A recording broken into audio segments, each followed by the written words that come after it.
It's Yvonne Michel coming straight from the den every Monday. And you're listening to episode 27, Physical Touch. You already know I'm bringing inspiration, advice, tips, and story time, a place where you can get good, honest content. And if you're new, hey, boo! Alrighty, you guys, so you already know. We are talking about Love Language Month. I'm just going to do a slight recap from episode 22. All month is Love Language Month. The whole month of March, and a little bit of April, we are figuring out what our love language is. There are 5 types, and each Monday, I will be explaining what each one is. Today, we are talking about physical touch. On the first series, we talked about, if I'm not mistaken, I want to make sure that I'm going in order.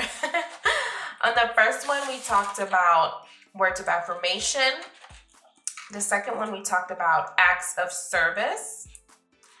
So that would be, let me just go back because it's kind of pushed back. So the first part of the 6th series is talking about everything as a whole. The second part of the 6th series is words of affirmation. The third part of the 6th series is acts of service. The 4th part of the 6th series is receiving gifts. The 5th part of the 6th series is quality time. And the 6th part of the 6th series is physical touch. So today we're coming together to speak about physical touch. What exactly is physical touch? What does that mean to the people who have that kind of love? So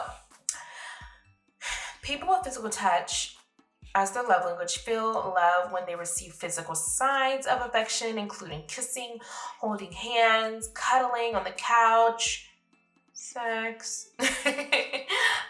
The physical intimacy and touch can be incredibly, it can just feel so good and so soft to them and powerful and full of emotion that just makes them feel connected to that other person when physical touch is being done.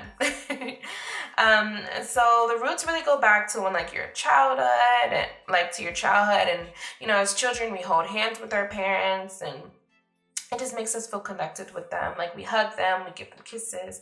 This as children, that's what we do with the people that's how we were taught what love was. So some people still hold on to the physical touch and feel that as a connection with their significant other or family or anything like that. So people who communicate their appreciation through this language is when they consent to it. They feel appreciated when they're hugged and kissed or cuddled. They value the feeling of warmth and comfort that comes with physical touch. How do you communicate with physical touch? It's nonverbal. You just use your body language and touch to express love. And what action should you take? Hugging, kissing, holding hands, showing physical affection often, okay? You don't want to just hug them one time and move on with life.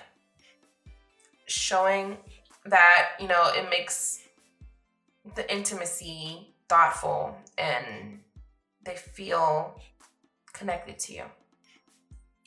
So, how do you know that physical touch is your love language?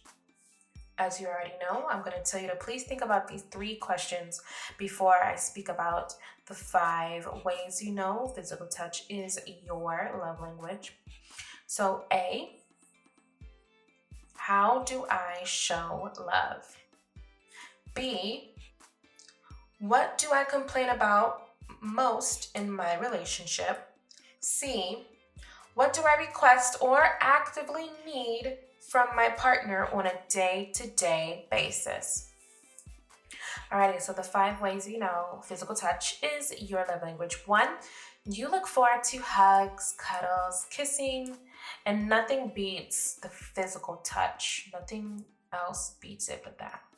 2, you feel grounded in a relationship when physical affection is accessible and holding hands, long embracing, kissing are common and welcome in your relationship. 3, You're game for public display of affection. You love when someone is holding your hand in public, when they're kissing you in public, when they're claiming you as theirs, and you just feel wanted and desired especially when it's in public. 4, your partner is sitting next to you. You would rather sit side to side instead of face to face. The closer, the better for you is how you like it. And if they're nearby, it's almost automatic that you reach out to them and you touch them you play with them, and like you play with their hair, or you play like with your feet, or give them a back rub, like anything that involves touching, you're down for it. And 5, sexual intimacy or sex makes you feel loved and closer to your partner every time that you have it with your partner. Of course, that is only for partners. I mean, unless you want it a platonic to be a more serious thing, that's up to you. But yeah, so that is how you know that physical touch is your love language. If it's not, that's okay. Go back through the episodes of these series to figure out, maybe you missed something. Maybe you feel more connected to the other types of love languages. And I think everyone has a little bit of physical touch in their love language, only because that's how, as I mentioned, it's something that we did as a child, so we understand it more. We grew up with that, hugging and kissing and cuddles and everything like that from our family, like from our mothers and fathers. So I think physical touch will always most likely be a part of everyone's, but maybe it may not be your main love language, and that's okay. Just go ahead and go back through the other languages. What did you feel most connected to as you were listening to each of them? And on that note, so far we spoke about all 5 of them.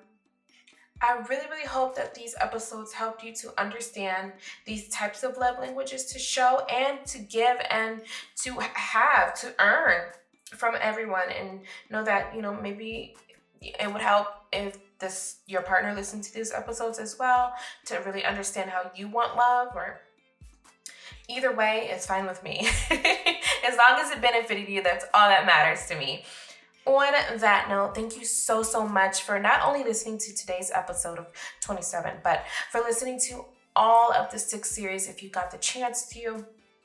And please, please, please comment down below how you felt just listening to all of these series, and, what you took from it.